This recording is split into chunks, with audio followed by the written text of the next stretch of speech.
Electric में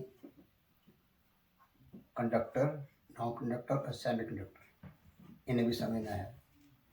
conductor जिसे हम उर्दू में मूसल कहेंगे, नॉन कंडक्टर गैर मूसल और सेमी कंडक्टर नी मूसल। मूसल वो धाती चीज़ें हैं जिनमें से बिजली जो है आसानी से गुजर जाती है। ऐसी धातें जिनमें से बिजली आसानी से गुजर जाए उसे हम कंडक्टर कहेंगे। दुनिया का सबसे बेहतर अच्छा कंडक्टर जो सोना है, उससे कम चांदी है, फिर तांबा है, फिर सिल्वर है, फिर लोहा है। इस तरीके से ये चीज़ें जो हैं ये कंडक्टर कहलाती हैं, यानी ऐसी धातें जिनमें से इलेक्ट्रिक बिजली आसानी से गुजर जाए उसे हम कंडक्टर कहते हैं। इसीलिए इलेक्ट्रिक वायर जो हैं उनमें सिल्वर और तांबे का इस्तेमाल किया जाता है, यानी कॉपर।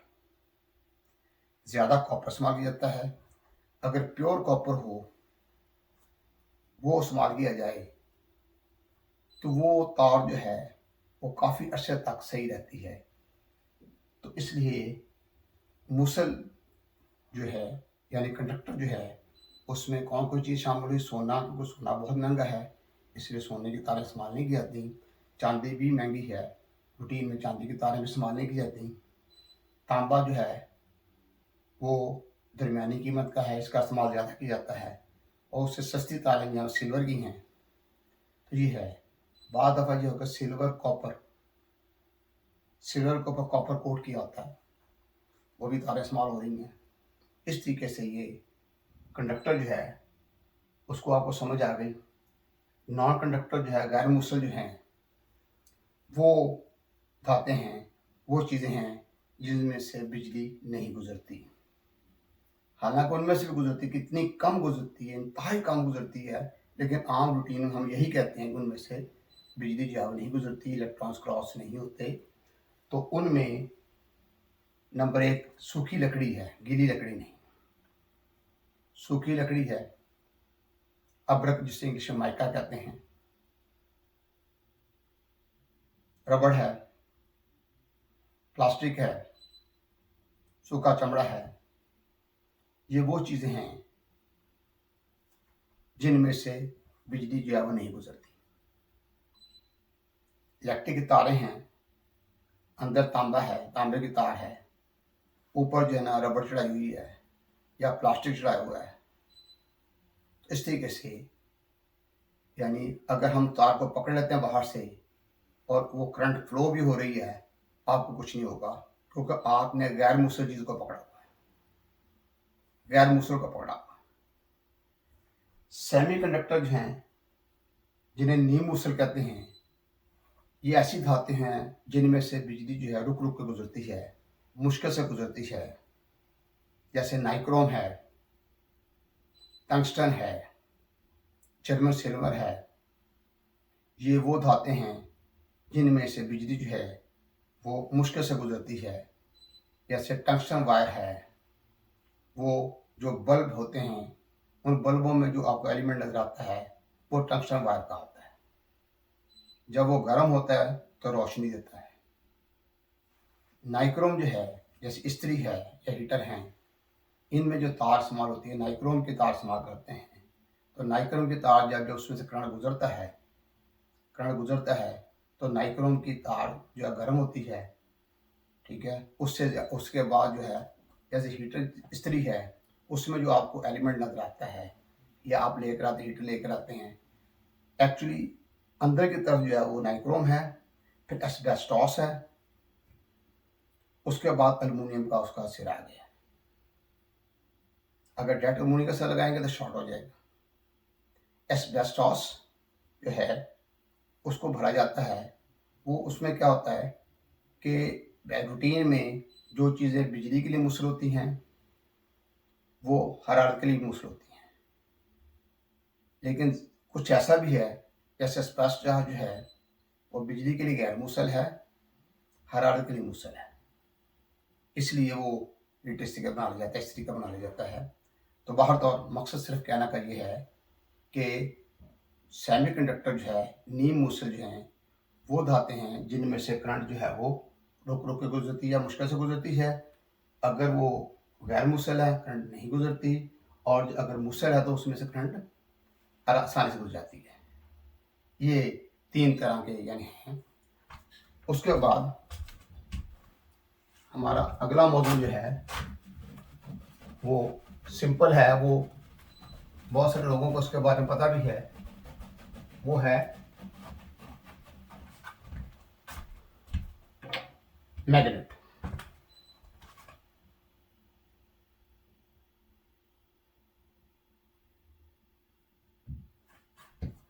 मकनातीस।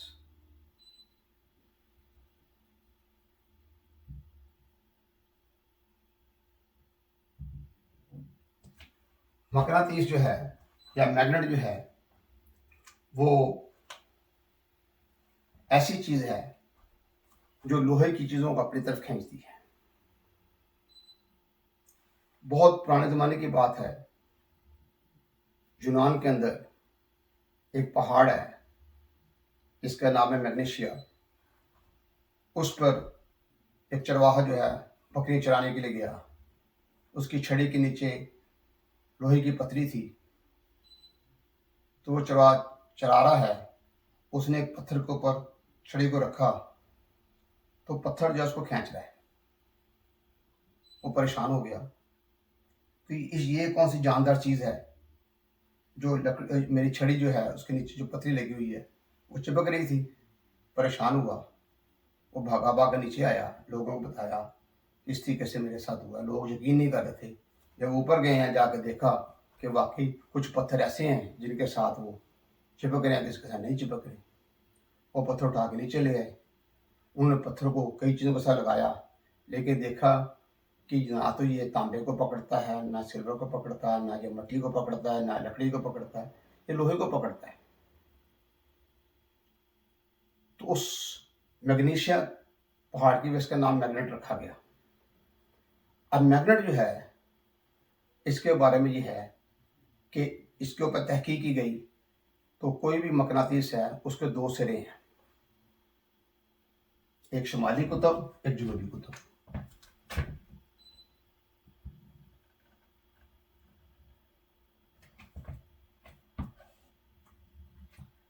दो अगर हम लोहे के टुकड़े लेते हैं,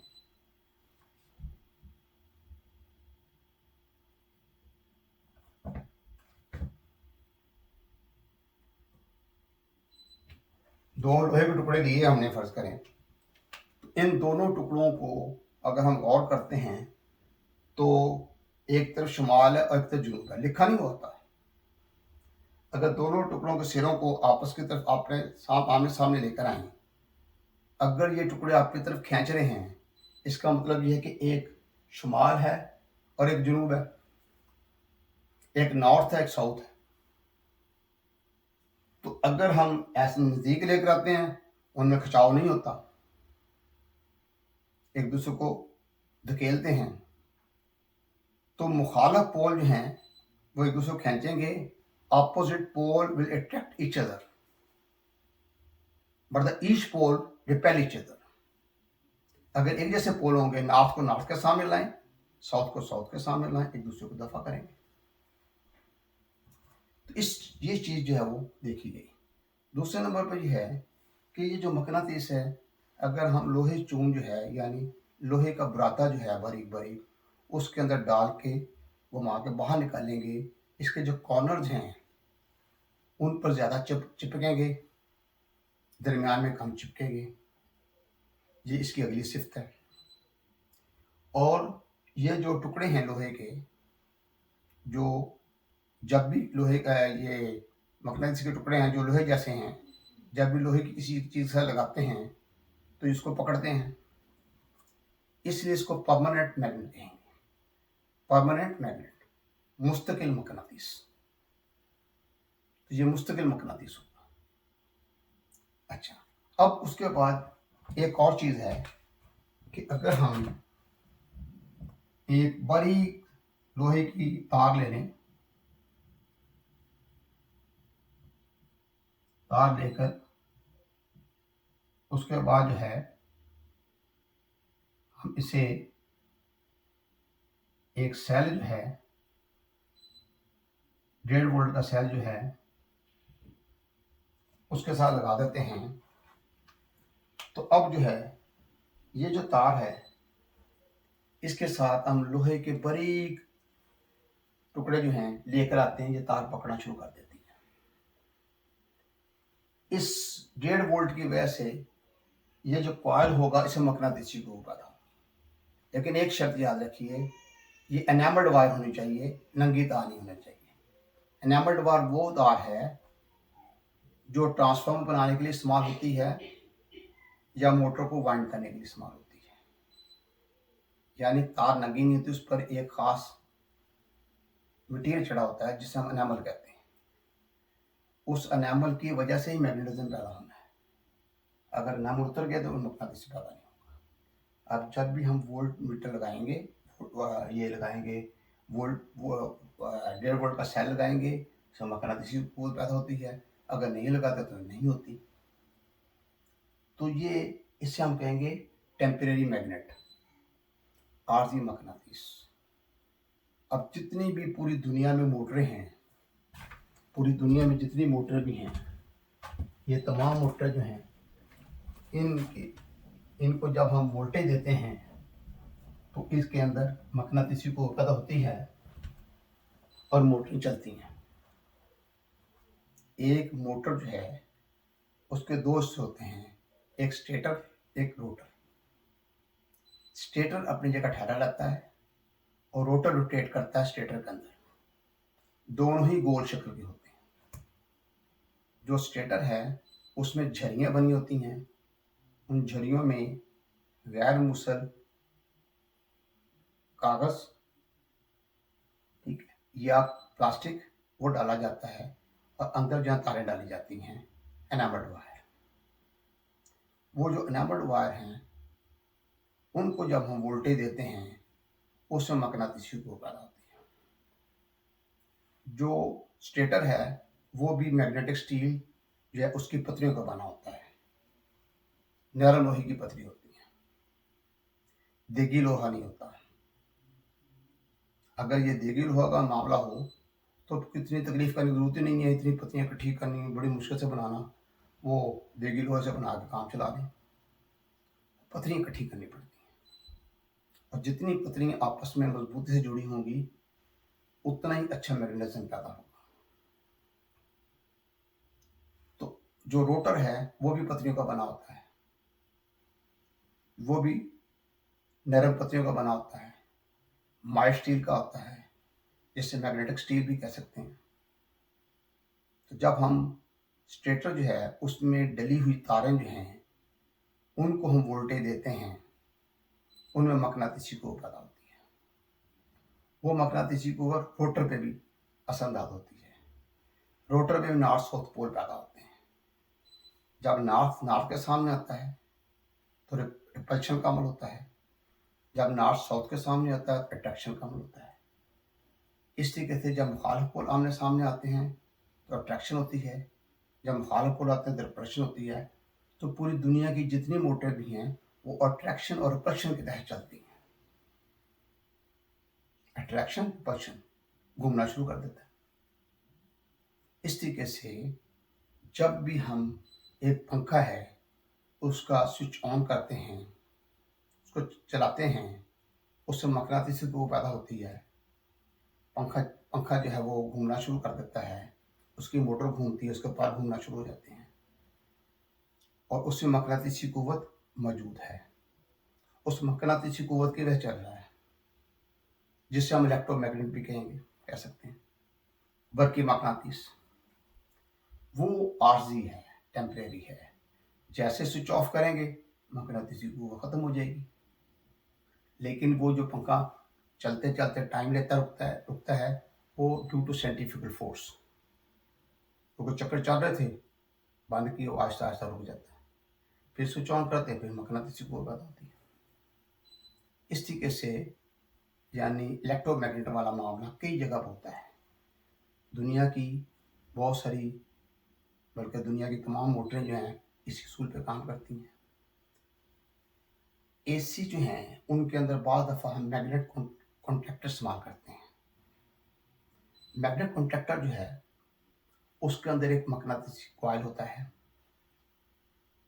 जब हम उनको सप्लाई देते हैं तो मकनातीसी कॉइल जो है, ठीक है ना, कोई ख़ास अमल करता है कि 2 इलेक्ट्रिकल पॉइंट्स को या 4 इलेक्ट्रिकल पॉइंट्स को या 1 इलेक्ट्रिकल पॉइंट को आपस में जोड़ता है, जिससे करंट पास कर सकते हैं आप। मूसल पॉइंट होते हैं, करंट पास हो जाता है। ऐसे ही हमारे काम के अंदर रिले इस्तेमाल होती है, करंट रिले इस्तेमाल होती है, उसका कॉइल होता है। उसको भी जब हम सप्लाई देते हैं मकनातीसी कुव्वत पैदा होती है। उस मकनातीसी कुव्वत के तहत ही अगला काम होता है, कंप्रेसर की मोटर को स्टार्ट करने का अमल हो जाता है।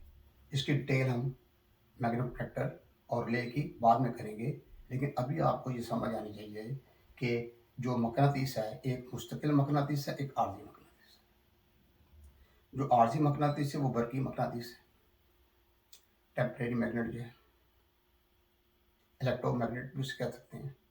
इस तरीके से जैसे ही उसको वोल्टेज मिलते हैं, ठीक है, तो उस वो चीज़ चलती है, जैसे ही वोल्टेज वैनिश करते हैं वो चीज़ बंद हो जाती है। इसलिए और इस पुराने ज़माने में जो बहरी जहाज़ होते थे उसमें कंपास इस्तेमाल होती थी। कंपास में एक सुई होती थी जिससे उसको पता लगता था कि नॉर्थ और साउथ किधर है। तो वो समुंदर इतना वसी होता है कि उनको फिर डायरेक्शन उनकी गलत ना हो जाए। उनको पता है कि अब हमने अटलांटिक ओशन से गुजरना है, स्पेसिफिक ओशन से गुजरना है या किसी और ओशन से गुजरना है, ठीक है ना, तो वो कहीं गलत तरफ ना चला जाए। वो कंपास जो उसको बताती है कि आपका नॉर्थ किधर है, साउथ किधर है, ईस्ट किधर है, वेस्ट किधर है। उसके मुताबिक उनको पता होना चाहिए अब हमने ईस्ट की तरफ जाना है, वेस्ट की तरफ जाना है, नॉर्थ की तरफ जाना है, साउथ की तरफ जाना है। इस तरीके से वो रहनुमाई करती थी कंपास जो है।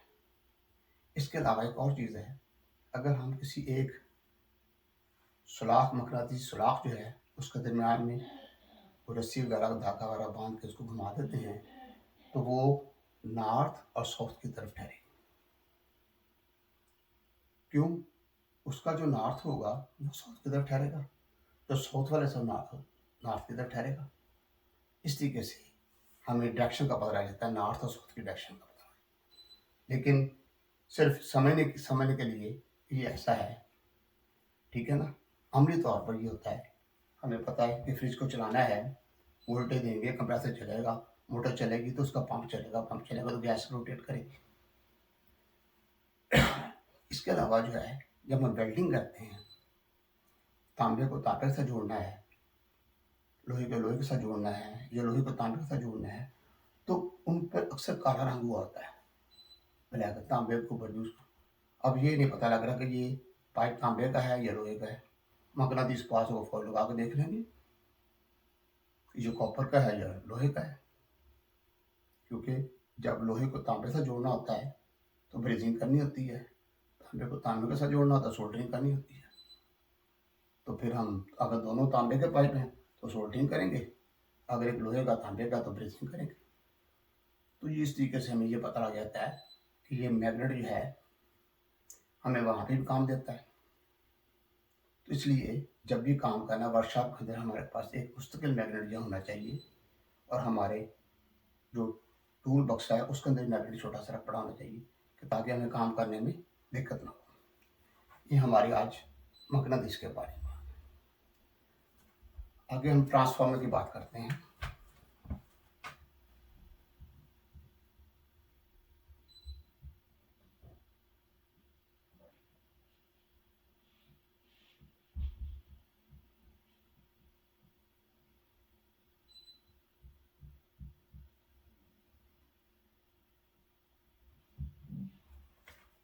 ट्रांसफार्मर,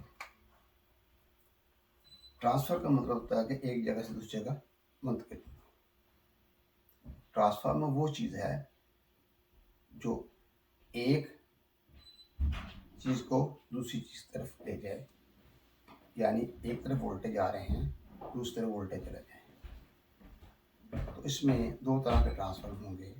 एक ऐसा ट्रांसफार्मर जो कम वोल्टेज को ज़्यादा वोल्टेज में तब्दील करता है और कुछ ज़्यादा वोल्टेज कम वोल्टेज में तब्दील करता है। जो ट्रांसफार्मर कम वोल्टेज को ज़्यादा वोल्टेज में तब्दील करेगा उसे स्टेप अप ट्रांसफार्मर कहेंगे, और जो कम वोल्टेज ज़्यादा वोल्टेज को कम वोल्टेज में तब्दील का स्टेप डाउन ट्रांसफार्मर।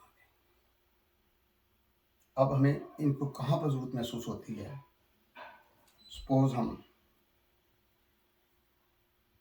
अमेरिका में काम कर रहे हैं, तो यहाँ पर हमारे पास एक रेफ्रिजरेटर है, वो 220 वोल्ट की है। किसी वजह से भी उसको हम 110 वोल्ट पर चलाना चाहते हैं, तो हम क्या करेंगे कि स्टेप अप ट्रांसफार्मर इस्तेमाल करेंगे जो 110 वोल्ट लेगा और 220 वोल्ट दे देगा उसको।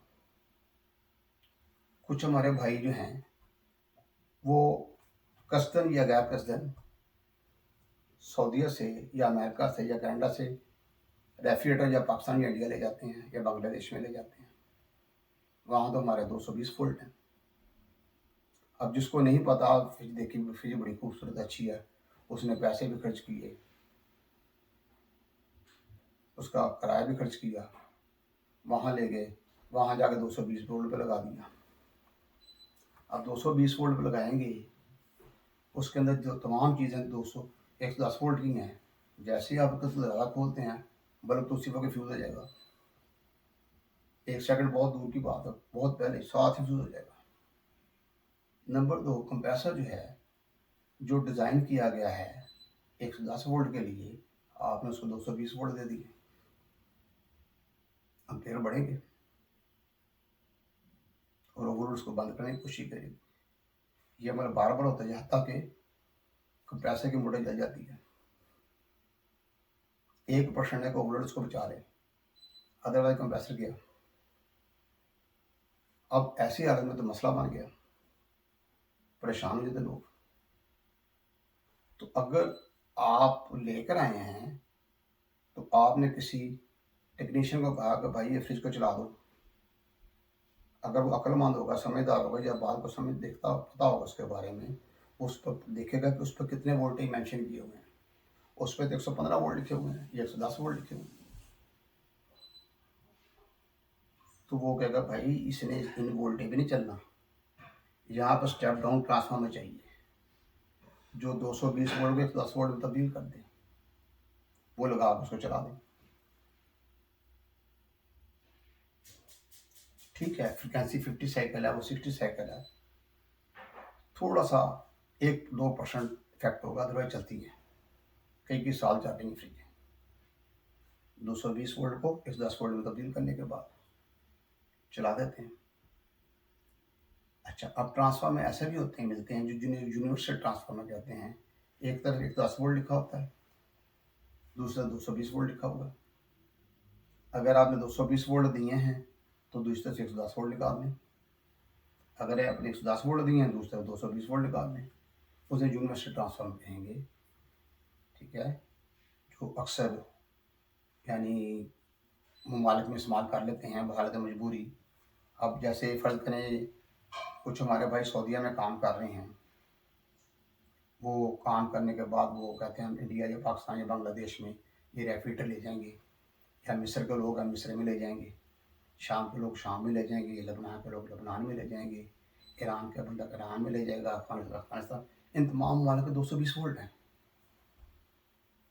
वो कहता भाई यार ये फ्रिज लेके जानी है तो क्या करना है, तो वो वहाँ पर सऊदीया में ही वो कहेंगे हमें 220 वाली फ्रिज चाहिए भाई, हम यहाँ पे भी इस्तेमाल करना चाहते हैं। कहते ठीक है भाई फ्रिज ले लो, ट्रांसफार्मर साथ ले लो, स्टेप अप ट्रांसफार्मर ले लो। वो सऊदीया में क्या करते हैं कि 110 वोल्ट लिए, 220 वोल्ट मिले, फिर चलाते रहे। 5 साल के बाद अदा बना, चलो जी हमने वापस जाना है, मिस्र जाना है, सूडान जाना है, लबनान जाना है, ईरान जाना है, इंडिया जाना है, पाकिस्तान जाना है, तो फ्रिज ले आए, जहाँ ट्रांसफार्मर इस्तेमाल ना करें, डायरेक्ट चला लें। ये चीज़ है। अब ट्रांसफार्मर जो है ये किस असूल के तहत काम करता है? ट्रांसफार्मर जो सिंगल फेस है उसको ज़रा गौर करें कि इस तरीके से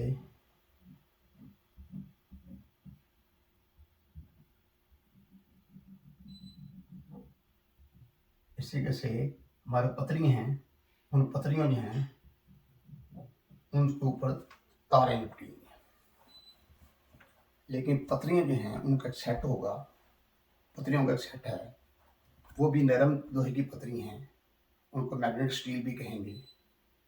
और उसके बिल्कुल सामने की तरफ फिर करीबी फिर पतरी हैं, उन पतरियों के ऊपर भी हमने तार डाली हुई है। तो यहाँ पर जो है एक बात याद रखें, इसका बुनियादी असूल क्या है। ये भी एनेमल्ड वायर है, ये भी एनेमल्ड वायर है, उधर ही पतरी हैं, उधर ही पतरी हैं। उन पतरियों को आपस में अच्छी तरह जोड़ा जाता है, उसके ऊपर गैर मुसल प्लास्टिक या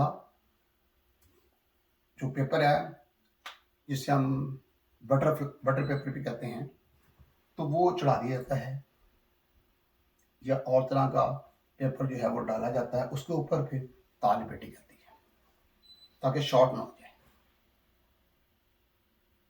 लेथराइट पेपर पर उसे इस्तेमाल कर लेते हैं।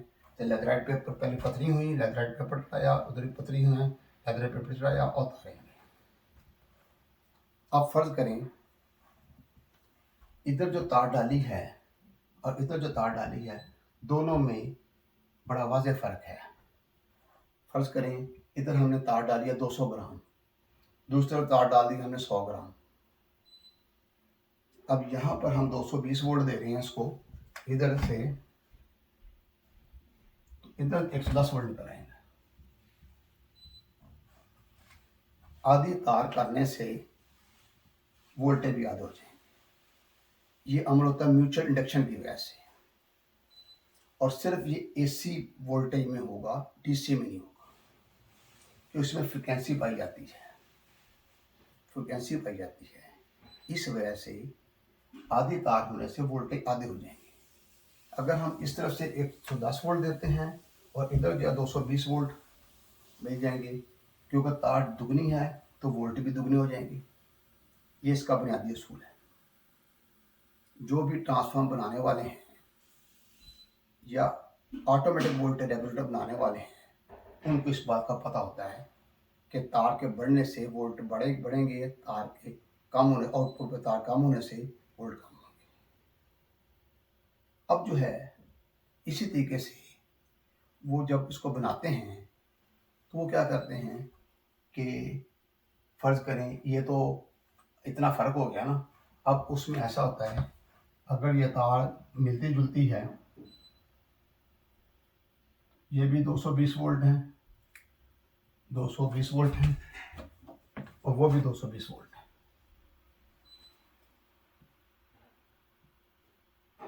अगर एक जैसी तार कोई फ़ायदा नहीं है, कोई दोनों तारें एक जैसी हैं, इधर से 220 वोल्ट देंगे तो 220 वोल्ट निकलेंगे, इधर देंगे उधर निकलेंगे। अगर हम इसको थोड़ा सा बढ़ा देते हैं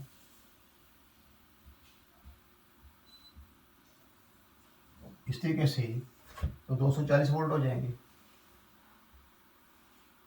इनके दरमियान। इधर इधर इधर और इधर जो है ये 220 वोल्ट हैं और इधर और इधर 240 वोल्ट हैं। इसी से थोड़ी सी तार और डाल देते हैं तो 260 वोल्ट भी हो सकते हैं, थोड़ी सी डालेंगे 250 वोल्ट होंगे। इस तरीके से वोल्ट को तार का बढ़ाने से बढ़ा सकते हैं, तार को कम करने से कम कर सकते हैं। अब वो क्या करते हैं कि इसके साथ एक किट लगा लेते हैं, उसके ऊपर रिलेयाँ लगी होती हैं। एक रिले ऐसी होती है अगर वोल्टेज ज़्यादा हैं तो उनको कम कर दें, जबकि उसके साथ जो है दूसरी जो रिले लगी होती हैं अगर वोल्टेज कम है तो बढ़ा दें, और कम है और एक और लगा देते हैं और बढ़ा देते हैं, और कम है तो और रिले लगा देते हैं। इस तरीके से वो रिले बढ़ाते जाएंगे, क्योंकि मुख्तलिफ इलाकों में वोल्टेज जो है उनमें फ़र्क आ जाता है। एक इलाका वहाँ पर सिर्फ 210 वोल्ट आ जाते हैं, 205 आ जाए, 200 वोल्ट आ जाते हैं, 195 वोल्ट आ जाते हैं, फिर 2 रिले वाला काफ़ी है। लेकिन एक बात को मद्देनजर रखिएगा कि जो भी हमने ये स्टेबलाइजर लेना है, तो उसमें ये ना हो ट्रांसफार्मर छोटा सा हो, तारें थोड़ी डाली हों, वो बताते खुद गर्म हो जाए, तो उसकी लाइफ लंबी नहीं होती। दूसरे नंबर पर जब भी स्टेबलाइजर लेना है, उससे कहेंगे सिल्वर वाइंडिंग नहीं डालनी, कॉपर वाइंडिंग लेनी। एक चाइना सिल्वर भी आया होता है, देखने में वो यानी चाइना का होता है, ऊपर कॉपर होता है, अंदर सिल्वर होता है, वो भी इस्तेमाल नहीं करना। प्योर कॉपर वाइंडिंग की लेनी है। ट्रांसफार्मर ज़रा बड़ा हो और वो तार सही तरह डाली हो, सॉकेट वगैरह से अच्छी लगी हों, तार अच्छी हो, शू अच्छा हो और टांके मजबूत लगे हों, तो ये सारी चीज़ें अच्छी होनी चाहिए। एक हम रेफ्रिजरेटर या 60,000 की, 70,000 की जो नो फ्रॉस्ट बड़ी हैं, 2-2 लाख की भी फ्रिजें ले लेते हैं। स्टेबलाइजर हम हल्का सा ले लेते हैं, वहाँ पैसे बचा लेते हैं। नहीं भाई, हमें ये 3,000 वाला नहीं लेना, हमने तो 2,000 वाला लेना है, 1,500 वाला लेना है।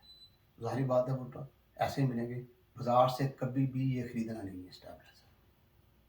वो चालू माल होता है, वो ले लेते हैं। जब फ्रिज ख़राब होती है कहते हैं जी कंपनी वाले के पास जाए। बेशक कंपनी वाले जो हैं वो गैस आपको फ्री डाल दें या कोई दूसरा आपको हेल्प दे दें, लेकिन जो किराया आने जाएगा वो आपके खाते डलेगा। अगर फर्ज के कंप्रेसर ख़राब हो जाता है तो गैस के पैसे तो उन्होंने लेने हैं, गैस के पैसे तो वो लेंगे, कंप्रेसर चेंज करेंगे और गैस के पैसे जो बाज़ार में रेट है उससे डबल लेंगे। आपको तो प्रॉब्लम आ गई ना, दुकानदार ने पैसे जेब में डाल दिए। इसलिए स्टेबलाइजर जो है, वो जो स्टेबलाइजर बनाने वाले हैं उनके पास जाना है कि भाई हमें अच्छी किस्म स्टेबलाइजर बना के दें, 12 स्टेबलाइजर बना के दें। वो कहता है जी ये बनेगा 3,000 में। होगा जी हम 500 आपको ऊपर देते हैं, 35 रुपये ले लें, हल्का ना हो, 500 ऊपर लें। ये कभी ना कहीं आप 2500 का बना दें या 2,000, वो भी वैसा बना के देगा। इसलिए स्टेबलाइजर का अच्छा होना बहुत ज़रूरी है। इसके बगैर रेफ्रिजरेटर नहीं। पुरानी रेफ्रिजरेटर के साथ स्टेबलाइजर अच्छा लगा दें, कई साल तक चलेगी। अगर स्टेबलाइजर हल्का लगा दिया नहीं फ्रिज के साथ, उसका बड़ा फर्क कर देगा। कुछ अर्से के बाद वो ज़्यादा वोल्टेज निकालना शुरू कर देता है, काम छोड़ देता है, उससे कंप्रेसर की मोटर जल जाती है, ख़राब हो जाता है। इसलिए इस मामले में याद रखिएगा स्टेबलाइजर जो है वो बहुत अच्छी किस्म का होना चाहिए, बहुत आला किस्म का होना चाहिए, उससे कई साल तक लगे। इसके अलावा जो है स्टेबलाइजर के मतलब की बात मैं बताने लगा हूँ। स्टेबलाइजर जब लेना है तो उन्हें ये कहें कि इसका जो टाइमिंग है, टाइमिंग फ़र्ज़ करिए पीछे से वोल्टेज चले जाते हैं, उसी वक्त आ जाते हैं, थोड़ी देर के बाद आ जाते हैं, या आधे मिनट के बाद आ जाते हैं, कंप्रेसर की मोटर स्टार्ट नहीं लेगी, नहीं चलेगी, क्योंकि जब तक गैस बैलेंस नहीं होगा कंप्रेसर की मोटर स्टार्ट नहीं लेती। जब कंप्रेसर चल रहा होता है तो कंडेंसर की साइड की तरफ प्रेशर ज़्यादा होता है और एवापोरेटर साइड की तरफ प्रेशर कम होता है, यानी सक्शन में प्रेशर कम होता है, डिस्चार्ज में ज़्यादा होता है। जैसे आप, क्योंकि जिस वक्त चल रहा होता है उस वक्त वो उसकी सेंट्रीफ्यूगल फोर्स बनी होती है, वो चल रहा होता है, उस वक्त मसला नहीं होता। जब आप बंद किया तो डिस्चार्ज साइड की तरफ प्रेशर ज़्यादा है, जब आप स्टार्ट देते हैं तो उसका लोड जो है उसके कंप्रेसर के वाल होते हैं, डिस्चार्ज वाल, उसके ऊपर डिस्चार्ज वाल का प्रेशर ज़्यादा होता है और जिस वक्त मोटर कोशिश करती चलाने की वो नहीं चलता, एम्पेयर बढ़ते हैं, ओवर टिप करेगा। अगर लोड सही है नुकसान हो सकता है, ज़्यादा कंप्रेसर को नुकसान ही उस वक्त होता है या किसी बंदे को पता नहीं है, स्विच ऑन कर दिया, ऑफ कर दिया, ऑन कर दिया, ऑफ कर दिया। ये पोलिएस्टर फैन नहीं है, पोलिएस्टर फैन को 100 दफ़ा ऑन ऑफ कर कुछ नहीं होगा। या कोई बच्चा खड़ा उसको पता ही नहीं है, वो बेसिक को कभी ऑन करा, कभी ऑफ करा, कभी ऑन करा, उससे कंप्रेसर की मोटर जल जाती है। इसलिए स्टेबलाइजर जो है वो ऐसा होना चाहिए कि जिस वक्त वोल्टेज चले जाएं और दोबारा आ जाए वोल्टेज, लेकिन स्टेबलाइजर रेफ्रिजरेटर को वोल्टेज ना दे उसी वक्त, वो कम से कम 5 मिनट का बाद दे। बाजार में अक्सर जो वो मिलेंगे आपको, वो 2 मिनट के बाद स्टार्ट दे देते हैं, 2.25 मिनट के बाद स्टार्ट दे देते हैं। तो जिसमें करंट ले लगी होती है, करंट ले होती है, क्वार्टा ले, जिसको पढ़े लिखे बंदे नहीं उसको कह देते हैं, थार वर्ग ले होती है, वो तो किसी हद तक स्टार्ट दे देती है, या अगर उसका बैटर लगा तभी स्टार्ट दे देगा। लेकिन अगर वहाँ पर इलेक्ट्रॉन्स रिले जो है, पीटीसी रिले लगी होगी, तो पीटीसी रिले जो है 4-4.25 मिनट से पहले ठंडी नहीं होती। जब वो ठंडी होती है तो फिर इस काबिल होती है कंप्रेसर को स्टार्ट दे, गर्म हालत में स्टार्ट नहीं देती। जैसे वोल्टेज गए तो 2 मिनट के बाद स्टार्ट दिया तो स्टार्ट नहीं देना, 3 मिनट के बाद स्टार्ट नहीं देना। तो 4.25 मिनट गुजरने के बाद तो बेहतर जो है कि स्टेबलाइजर जिससे बनवाना है उन्हें भी 5 मिनट के बाद होना चाहिए, 5 मिनट के बाद स्टार्ट दें। तो स्टेबलाइजर बनाने वाले जो हैं उनको ये बताएं कि भाई इसका टाइम जो है ना वो 5 मिनट, 6 मिनट हो जाए, 7 मिनट हो जाए, 8 मिनट हो जाए, कोई टेंशन वाली बात नहीं, लेकिन 5 मिनट से कम ना हो। और ये हमारे बहुत सारे भाई जो हैं जो स्टेबलाइजर बनाने वाले हैं वो पुरानी डगर पर चले हुए हैं। गुस्सा नहीं करना मेरी बात का, मेरी बात को समझना है। तो मेहरबानी करके जो स्टेबलाइजर बनाएं उसका जो टाइम है वो 5 मिनट का कम से कम हो। इसी तरीके से फ्रिज गार्ड भी बाज़ार में मिल रहे हैं, वो फ्रिज गार्ड भी 2 मिनट के बाद चला रहे हैं, 2.5 मिनट के बाद चला रहे हैं। अगर तो करंट ले लगी हुई तो फिर तो मसला कोई नहीं है, लेकिन पीटीसी लगी हुई है तो बाद दफ़ा नहीं स्टार्ट होता वो काम। तो वो भाई भी उसको भी 5 मिनट करें। पूरी दुनिया बात सुन रही है, अगर कहाँ गलती हो तो मुझे बताएं कि जी आपकी गलती है, या वो साबित करेगा या मैं साबित करूँगा। मैं अमली तौर पर आपको प्रूफ दूंगा कि ये ऐसा होता है, इस पर आप भी प्रैक्टिकल करें, गौर करें। तो बेहतर यही होता है कि जब भी किसी रेफ्रिजरेटर को बंद किया जाए, घर वालों को बता दें कि जब भी इसको बंद करें कि गलती से बंद हो जाए या आप कसर बंद करें तो उसको दोबारा चलाने के लिए will have to wait at least 5 minute, not to start before the 5 minute. तो पहले नहीं चलाना 5 मिनट। फ्रिज ख़राब नहीं होती, फ्रिज आमतौर पर ख़राब नहीं होती, वो ख़राब करने में हमारा किरदार भी बाद दफ़ा जाता है। जो बिजली वाला महकमा है उसकी भी गलती होती है। एक तो गलती ये है कि वोल्टेज गया वो उसी वक्त आ गई। दूसरी ये होता है कि बाद दफ़ा ऐसा होता है कि घरों में वोल्टेज जो है ना 230 की जगह 130 आ रहे होते हैं, 190 वोल्ट आ रही है, सिर्फ 90 वोल्ट आ रहे हैं, 195 100 वोल्ट आ रहे हैं। उसका तो बेड़ा गर्क होना ही है फ्रिज का, डीप फ्रीजर का बेड़ा गर्क, एसियों का बेड़ा गर्क हो जाएगा। तो बिजली वाला महकमा जो है, डिपार्टमेंट, इलेक्ट्रिक डिपार्टमेंट जो है, उनसे रिक्वेस्ट करेंगे प्लीज़ अगर कम वोल्टेज भेजने के बजाय उसको बंद कर देना बेहतर है, ताकि चीज़ें जो है ना हमारी इलेक्ट्रिकल एप्लियंस जो है ना, specially refrigerator, deep freezer, electric water cooler, window split type ऐसी, ये सेफ हो जाए, या 4 टन की अलमारी वो भी सेफ हो जाए। तो ये बहुत अहम है। तो ये सिंगल फेज ट्रांसफार्मर की बात मैंने की है, इसमें स्टेबलाइजर मैंने बता दिया है। तो ये हमारा शोबे से लिंक रखता है। तो ऑस बनाते हैं, खुद नहीं बनाते, जो बनाने वाला है उसको आपने गाइडलाइन देनी है कि भाई इसकी तार अच्छी हो, कॉपर की हो, वायर ट्रांसफार्मर हो, और ये जो चीज़ होनी चाहिए। और टाइम डिले जो है ये at least 5 minute, not less than 5 minute. तो 5 मिनट से कम ना हो, ज़्यादा हो, ये चीज़ जो है नज़र में रखनी है। अब जो हम आ जाते हैं बड़े ट्रांसफार्मर की तरफ।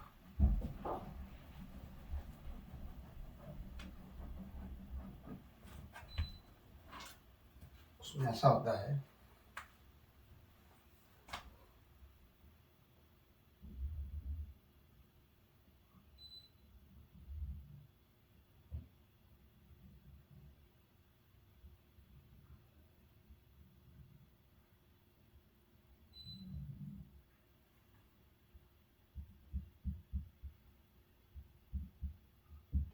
Delta connection star.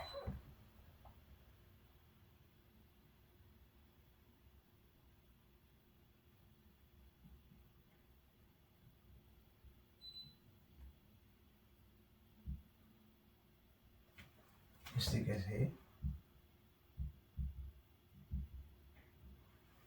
दो तरह के कनेक्शन हैं, डेल्टा और star.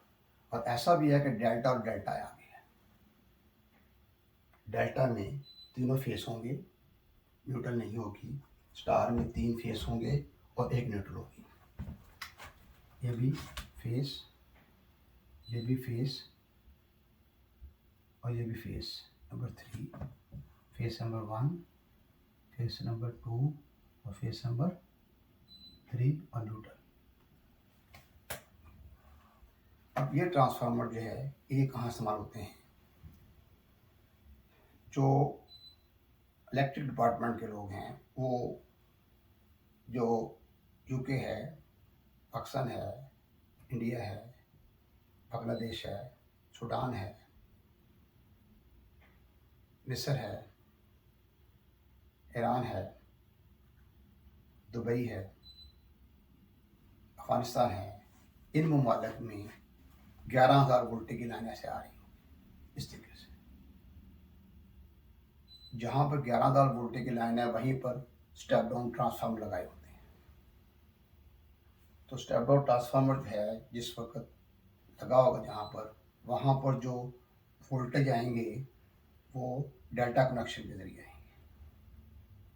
Face number 1, face number 2, face number 3। उसको ऐसे भी कहते हैं line number 1, line number 2, line number 3 भी कह देते हैं। तो उसमें पहला फेस जो होगा, जो ऊपर से आ रहा होगा, उसके रास्ते में फ्यूज लगा देते हैं जिसको डी कह देते हैं। दूसरे फेस के दरमियान फ्यूज लगा देते हैं, तीसरे के दरमियान फ्यूज लगा देते हैं। वो तीनों तारें ट्रांसफार्मर की एक साइड पे लग जाती हैं। ट्रांसफार्मर की दूसरी साइड के ऊपर 4 पॉइंट बने होंगे, 3 फेस के, 1 न्यूट्रल। इस तरीके से वो 3 तारें, अब वो तारें ऐसी नहीं होंगी, ऐसी होंगी। पहला फेस, दूसरा फेस, तीसरा फेस और न्यूट्रल।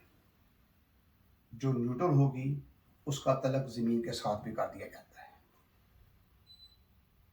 अगर ज़मीन के साथ उसका अर्थ का तलक ना करें तो वोल्टेज, हर फेस में वोल्टेज बढ़ जाएंगे जो चीज़ों के लिए नुकसानदेह होंगे। इसलिए उस तार का लगना बहुत ज़रूरी है। अब वो तीनों फेस जो जा रहे होते हैं वो फिर आगे घरों को एक फेस न्यूट्रल को देंगे तो सिंगल फेस कनेक्शन मिल जाएगा, 3 फेस और न्यूट्रल देंगे 3 फेस कनेक्शन मिल जाएगा। एक तो ये चीज़ होती है। इसके अलावा ये ट्रांसफार्मर की ये क्लियर, हमारी बात क्लियर होगी। तो अब बाज़ ऐसा है कि स्टार से डेल्टा भी ले सकते हैं, डेल्टा से स्टार भी ले सकते हैं। लेकिन रूटीन में जो जहाँ पे भी गलियाँ हैं, बाज़ार हैं, वहाँ पर ट्रांसफार्मर लगे होते हैं। इसके अलावा जो है, जैसे किसी बंदे ने बर्फ़ खाना बनाना है तो बर्फ़ खाने के लिए तो वो 3 फेस कनेक्शन आम नहीं देंगे। वो तो कहेंगे ट्रांसफार्मर लगाओ भाई, 100 kV का ट्रांसफार्मर लगाओ। अगर बड़ा ट्रांसफार्मर 200 kV का ट्रांसफार्मर लगाओ। बड़ी बड़ी मोटरें हैं, सबसे बड़ी मोटर तो कंप्रेसर वाली होती है, एक वो मोटर होती है, पानी वाली मोटर होती हैं, फ्लोर मोटर होती हैं। इसके अलावा बाकी इलेक्ट्रिक का सारा सिला होता है। इसलिए वहाँ पर जो है ना, उस ट्रांसफार्मर को कहेंगे हम लिमिटेड ट्रांसफार्मर। उसकी पेमेंट जो है बर्फ़ खाना लगाने वाला पे करेगा। अगर कोल्ड स्टोरेज बनाना उसको वो भी ऐसे करेगा। अब किसी लूमों की फैक्ट्री बनानी है, लूमें लगानी है, उसको भी पेमेंट करनी पड़ेगी। वो अपना ज़ाती ट्रांसफार्मर लगवाएगा जिसकी पेमेंट उसको उस डिपार्टमेंट को करनी पड़ेगी। मालिक वही महकमा होगा। जिस वक्त वो ट्रांसफार्मर का इस्तेमाल नहीं करना चाहता, छोड़ देता है उसको, तो फिर वो पेमेंट का मामला हो जाता है। फिर वो कुछ कटिंग करके वो बाकी पेमेंट उसको वापस कर देते हैं, वो ट्रांसफार्मर अपना ले जाते हैं। लेकिन एक पब्लिक ट्रांसफार्मर है जिसका हम जितने बिल इस्तेमाल करते हैं, बिजली इस्तेमाल करते हैं, वो बिल के अंदर ही वो डाल देते हैं। तो वो हमसे आम रूटीन में ट्रांसफार्मर के पैसे नहीं लेते। यानी एक बाज़ार है, वहाँ पर ट्रांसफार्मर ख़राब हो गया, तो वो डिपार्टमेंट वाले कोई पैसा नहीं लेंगे आपसे, दूसरा ट्रांसफार्मर के चले जाएंगे या उस ट्रांसफार्मर को देखेंगे कि क्या खराबी है, वो ले जाएंगे, रिपेयर करके रख लेंगे, फिर कुछ और जगह लगा देंगे। इस तरीके से वो ट्रांसफार्मर जो है उसे हम पब्लिक ट्रांसफार्मर कहेंगे, आम लोगों के लिए, उसके पैसे नहीं लेंगे, तो वो ट्रांसफार्मर इस तरीके से लगेगा। और ट्रांसफार्मर लगेगी वहीं पर जहाँ 11,000 वोल्टेज आ रहे हैं। अगर सऊदीया, अमेरिका या कनाडा की बात हो रही है, तो वहाँ पर जो ट्रांसफार्मर हैं वो 13,800 वोल्टेज से स्टेप डाउन किए जाते हैं, लेकिन कनाडा में 13,800 को 600 में लेकर आए, फिर आगे काम किए गए। ये अभी मुझे कुछ दिन पहले, कुछ अर्सा पहले मुझे इन्फॉर्मेशन मिली है, वो 600 वोल्ट तक ला कर फिर नीचे लेकर आते हैं। बाहर तो मकसद एंड में वोल्टेज जो हैं 110 वोल्ट फेस और न्यूट्रल के साथ, दूसरे फेस के साथ न्यूट्रल होगी 110 वोल्ट होगी, तीसरे फेस न्यूट्रल होगी 110 वोल्ट होगी, 60 साइकिल। तो वहाँ पे भी डेल्टा कनेक्शन होगा, आउटपुट स्टार होगा पूरी वर्ल्ड के अंदर, किसी मुल्क के अंदर भी होगा। किसी में 60 साइकिल है, किसी में 50 साइकिल है। काम हमने फ्रिजों का ही करना है, डिफ्यूज़र का ही करना है, एसी का करना है, लेकिन जब तक इन बातों की समझ नहीं आएगी, बाद में हमें दिक्कत होगी, परेशानी होगी। इस तरीके से अगर ये कहा जाए कि इलेक्ट्रिक डिपार्टमेंट हमें इलेक्ट्रिक सप्लाई करते हैं, ये बात गलत है। वो इलेक्ट्रिक प्रेशर में सप्लाई कर रहे हैं, यही इख्तलाफ होता है। यही बात को समझते नहीं कई बंदे, उनको समझना चाहिए कि वो हमें ईएमएफ दे रहे हैं या पोटेंशियल डिफरेंस दे रहे हैं या इलेक्ट्रिक प्रेशर दे रहे हैं, उर्दू में बरकी दबाव के, वो हमें सप्लाई कर रहे हैं। जब इन बातों को समझेंगे, जो भी हमारे इलेक्ट्रिशियन भाई हैं, उनको आसानी हो जाएगी आगे काम करने में। तो भाई इलेक्ट्रिक प्रेशर दे रहे हैं, ठीक है जी। तो जब चीज़ें चलती हैं तो तभी बिजली वाला मीटर जो है, जिसे एनर्जी मीटर कहते हैं, वो चलता है। जब चीज़ें बंद हों तो भी बंद होता है। उसको इलेक्ट्रिक मीटर क्यों कहते हैं, एनर्जी मीटर क्यों कह रहे हैं? तो इसलिए कि इलेक्ट्रिक प्रेशर होगा, चीज़ें चलेंगी, यानी वोल्टेज होंगे, चीज़ें चलेंगी, वो एम्पेयर लेंगी। करंट की इकाई एम्पेयर है। जब एम्पेयर सामने आएंगे तो मीटर चलेगा। अगर हम उसका मेन स्विच ऑफ कर देते हैं तो इलेक्ट्रिक प्रेशर तो वहीं पर ही है, चीज़ें सारी बंद हो गई हैं, तो एनर्जी मीटर भी नहीं चलेगा। सीधी सीधी बातें हैं, इनको मुश्किल कोई चीज़ नहीं है, इनको समझते जाएंगे, आसानी से काम करते जाएंगे। तो ये हमारा मामला आ गया ट्रांसफार्मर का। तो ये चीज़ है ना ज़हन में रखिएगा। अच्छा, फिर एक और चीज़ है, जो छोटे ट्रांसफार्मर स्टेबलाइजर हैं, उनकी जो बॉडी है उसमें सुराख होते हैं। जब वो काम करता है, उसमें करंट गुजरता है तो वो गर्म होता है, उसकी हीट साथ साथ निकलती है, हीट निकलती जाएगी। अगर हम उसको चारों, कई औरतें हमारी बहनें जो है ना, उसको लपेट देती हैं चारों तरफ से, गंदा ना हो जाए। तो ये तो देखें सुराख किस लिए किए गए हैं, तो इसलिए किए गए ताकि हीट बाहर निकले। अगर आप बड़े ट्रांसफार्मर देखते हैं तो बड़े ट्रांसफार्मर जो हैं उनके साइडों पर पाइप नज़र आएंगे आपको, पाइप नज़र आएंगे। वो पाइप किस चीज़ के हैं? वो ऑयल के हैं। उसमें ऑयल डाला जाता है। ऑयल गैर मुसल होता है, नॉन कंडक्टर होता है, उसमें से करंट नहीं गुजरती। जब ट्रांसफार्मर जो है वो उसको इस्तेमाल किया जाता है, यानी उसके आगे जो है जब लोग चीज़ें चलाते हैं तो उसका असर ट्रांसफार्म पड़ता है, उसका इफेक्ट उस पर होगा। जैसे चीज़ें ज़्यादा चलाते जाएंगे, बड़ी चीज़ें चलाते जाएंगे, ट्रांसफार्मर गर्म होना शुरू हो जाएगा। अब उसकी हीट कहाँ से निकालनी है? उसके सब ऑयल गर्म हो जाएगा। वो ऑयल के साथ जो बाहर पाइप लगे हुए हैं, उन पाइपों में आ जाएगा, ऐसे आहिस्ता से ऊपर चढ़ना शुरू हो जाएगा, गर्म होगा, ऊपर से फिर नीचे आ जाएगा। इस तरीके से बहुत स्लो स्लो मूव करता जाएगा। जब काफ़ी पाइप लगे होंगे, उनको हवा लगेगी बाहर, उसकी हीट खारिज होगी, तो ट्रांसफार्मर की ज़िंदगी लंबी हो जाएगी। इसलिए ट्रांसफार्मर बनाते वक्त इतना उसकी मटीरियल मजबूत होना चाहिए कि उसका ऑयल लीक ना करे। ऊपर एक कंजर्वेटर भी लगाया था बाद में, उसमें सिरका ज़्यादा डाल होता है, किसी कहीं ऑयल डालता है, उसमें नमी हो तो नमी वो जज़ब कर ले, क्योंकि अगर नमी ऑयल के अंदर होगी तो वो बुरा असर डालेगी तार पर, इसलिए उनका ऐसा होना ज़रूरी है। बाज़ ट्रांसफार्मर ऐसे होते हैं, उनको साथ पंखा भी लगा देते हैं, पंखा लगा देते हैं। बहुत बड़े ट्रांसफार्मर के साथ एसी भी लगाया हुआ है।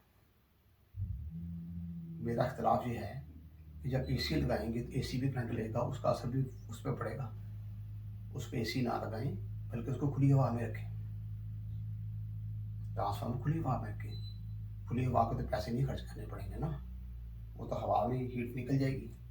इसलिए ट्रांसफार्मर जो है ना, should be in air place, वो बहुत बेहतर होगा। इसी के लिए जो अच्छा फिर एक और चीज़ है, ये जो वेल्डिंग जब करते हैं, वेल्डिंग में भी ट्रांसफार्मर इस्तेमाल होता है, तो वो उसका डब्बा, उसमें तेल डाला होता है। कुछ लोग बाहर निकाल लेते हैं जब तेल खराब हो जाता है, साथ ले जाते वेल्डिंग करने के लिए। एक अल्लाह के बंदे को मैंने देखा, वो वेल्डिंग कर रहा है, तो चलते चलते वेल्डिंग करता जा रहा है, उसको आग लगती है, बोरी के साथ उसको बंद कर बुझाता है, फिर चला देता है। मैं कहा भाई अल्लाह के बंदे, इसको जो तुम बोरी से बार बार आग लग रही है इसको, ठीक है ना, इसको देख ठीक करो अच्छी तरह। दूसरा, तुम्हारे पास छोटा बड़ा पंखा है, उसके साथ लगा दो, फिर वेल्डिंग करते जाओ। मुझे 15-20 मिनट बाद आग लगे, 1 घंटे के बाद भी आग नहीं लगेगी, साथ ही हीटिंग गुजारिश होती जाएगी। इसलिए ट्रांसफार्मर को ठंडा रखना भी ज़रूरी है। और एक बात याद रखिएगा कि एक फ्रिज जो है, ठीक है जी, वो देखना बड़ी फ्रिज है छोटी फ्रिज है। अगर तो ऐसी फ्रिज है जो काफ़ी बड़ी है, 1/3 आसपास कंप्रेसर लगा हुआ है, तो ट्रांसफार्मर ज़रा और बड़ा बना लें। अगर वो छोटी है तो छोटा ट्रांसफार्मर चल जाएगा। इसी तरीके से एसी है, एसी अगर 1 टन का है तो उसको बताएं कि भाई 1 टन का एसी है, लेकिन आपने जो स्टेबलाइजर बनाना है वो 1.5 टन को मद्देनजर रख के बनाना है। अगर 1.5 टन का है तो 2 टन को मद्देनजर रख के बनाना है। अगर 2 टन का तो अपने 2.5 टन को मद्देनजर रख के बनाना है। तो ज़्यादा वाट वाला बना लेना है, ताकि ट्रांसफार्मर खुद भी ख़राब ना हो और वो एसी भी ख़राब ना हो। तो ये सारी बातें जो हैं ट्रांसफार्मर के बारे में आपको बताई हैं, इसको आपने गौर करना है, ध्यान करना है।